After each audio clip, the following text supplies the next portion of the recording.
semaine, RTV vous emmène au château Saint-Sixte à Freistroff, un château construit au XIIIe siècle et qui fourmille de petits êtres étranges en cette période d'Halloween, un château un tout petit peu hanté.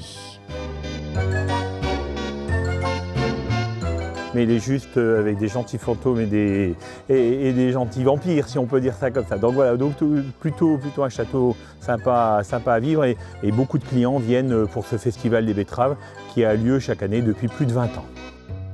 Pour ce festival de betteraves, la betterave, on y revient dans quelques instants, et bien pour ce festival, c'est raté pour cette année, c'est fini.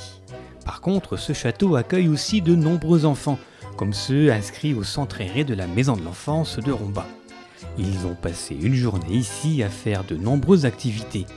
Accueillis par la gentille sorcière des lieux, ils ont tout d'abord dégusté la potion magique, une potion aux effets multiples.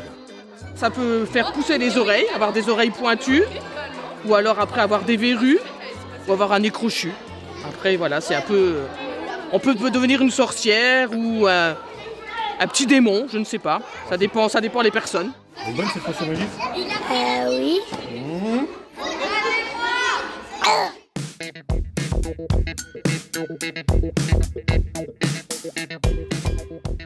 Direction maintenant une annexe du château pour une première activité. La construction, la fabrication ou encore le creusage, c'est comme vous voulez, des betteraves grimaçantes. Les betteraves plutôt que les citrouilles, quelle étrange idée. Et pourtant pas du tout, car ici on oublie l'Amérique, dans le Bouzonvillois on respecte les traditions. Nous, on est en train de faire marche arrière pour remettre de nouveau au goût du jour et à tout le monde leur dire « Ah non, c'est pas Halloween, Halloween ce n'est pas la citrouille, mais l'origine c'est la betterave fourragère ». Des légumes que l'on donnait tout simplement à manger aux lapins, aux cochons en période hivernale et qu'on retrouvait à l'arrière des maisons, à l'arrière des fermes, dans les granges. Et les enfants, à cette période-là également, allaient chercher les betteraves, creuser les betteraves et les mettaient sur les rebords de fenêtres pour faire partir les méchants fantômes. Une betterave comme ça, si vous la mettez sur le rebord de fenêtre, vous pouvez la garder au moins jusqu'au mois de février. Trop bien. Parce qu'elle a une chair beaucoup plus dure et elle tiendra beaucoup plus longtemps. Donc au moins jusqu'au mois de février.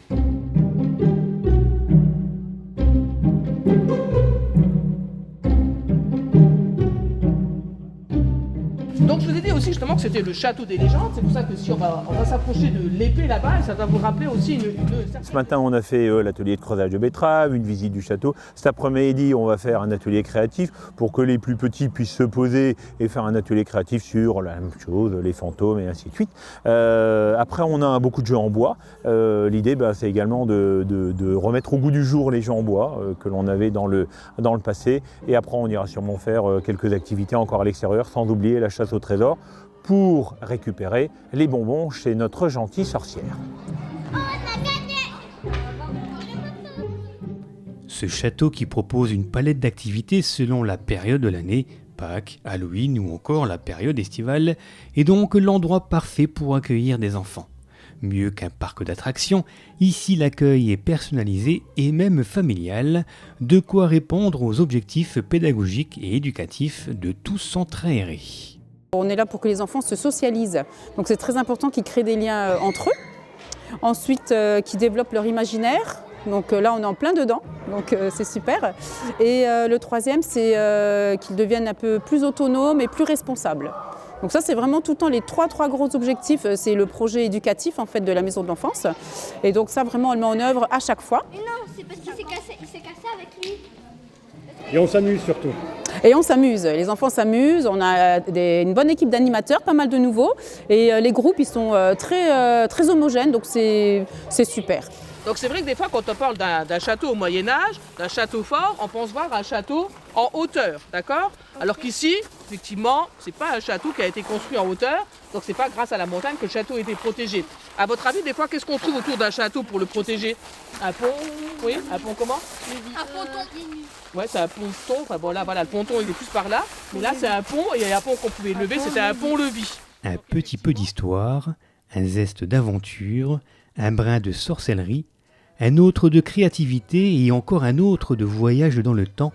Et vous avez tous les ingrédients pour passer une belle journée au cœur d'un château à 45 minutes de Rombas.